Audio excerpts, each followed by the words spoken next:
Civil War dragged on for 4 long years. During this time, 620,000 men died. Over 2/3 of these deaths resulted from diseases.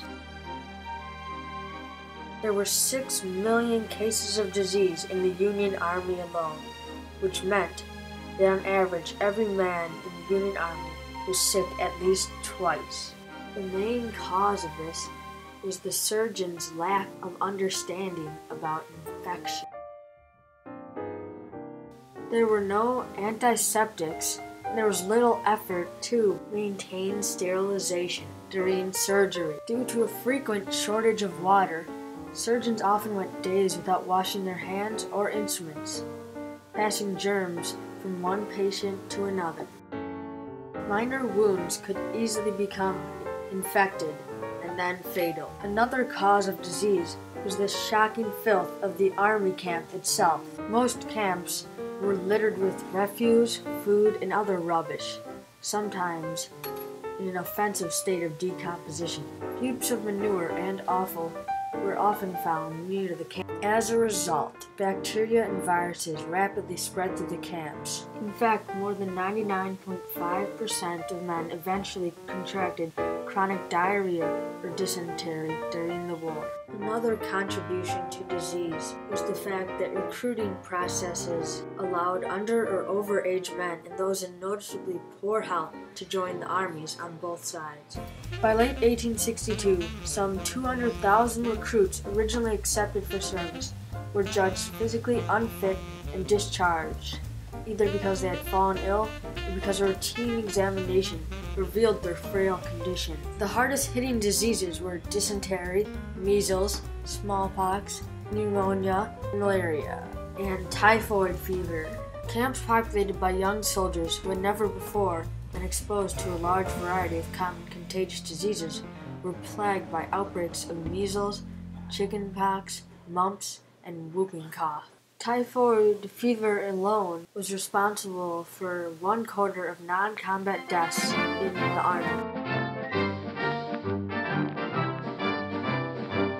Asthenia, weakness or debility, bilious remittent fever, relapsing fever characterized by bilious vomiting and diarrhea. Camp fever, general term for fever. Carditis, inflammation of the catarrh, increased flow of mucus. Consumption, tuberculosis. Diphtheria, sore throat and fever. Dysentery, various intestinal diseases. Fistula, cavity in the skin or an organ. Nephritis, inflammation of the kidneys. Piles, hemorrhoids. Pleuritis, inflammation of the lungs. Rubeola, measles. Scorbutic ulcers, ulcers caused by scurvy. Smallpox, marked by chills, high fever, backache, and headache. Typhoid fever, a disease characterized by continued rising fever, physical and mental depression, rose-colored spots, loss of appetite, and dry mouth with furred tongue.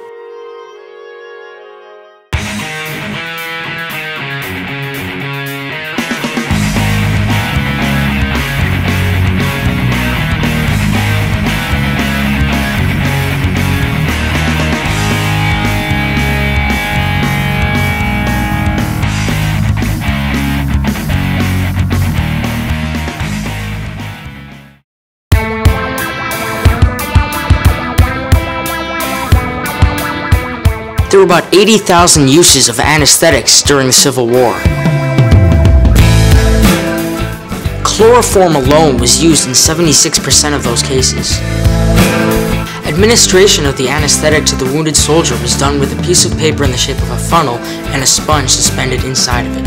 After years of doing it this way, J.J. Chisholm found a better way to anesthetize the patient. He created a primitive inhaler in which the patient could inhale the anesthesia. Alcohol was sometimes used before the main anesthetic to relax the patient.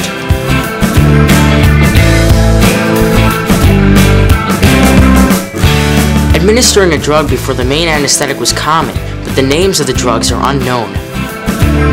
During operations, patients often became infected because of the fact that doctors may not have washed their hands for weeks. Even with these problems, the Civil War is famous for administering anesthetics safely. Ether and chloroform were the 2 most common anesthetics used during the Civil War. Surgeons oftentimes drank during surgery to keep themselves calm during the procedure. When anesthesia is applied to a soldier, there are 3 stages. In the first stage, the soldier talks uncontrollably and subconsciously. One time I had jelly, but I had it on bread because eating it plain is kind of weird. In the second stage, the soldier becomes disoriented and tries to walk away. Where am I? No, back on the operating table. In the third and final stage, the patient becomes very relaxed and goes into a deep trance for 10 to 15 minutes.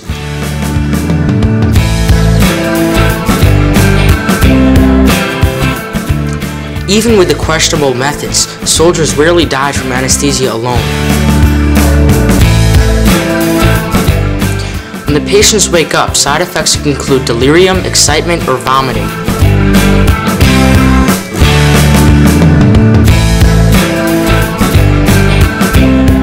The Confederacy had almost no anesthetics of their own and stole nearly all of their chloroform from the Union.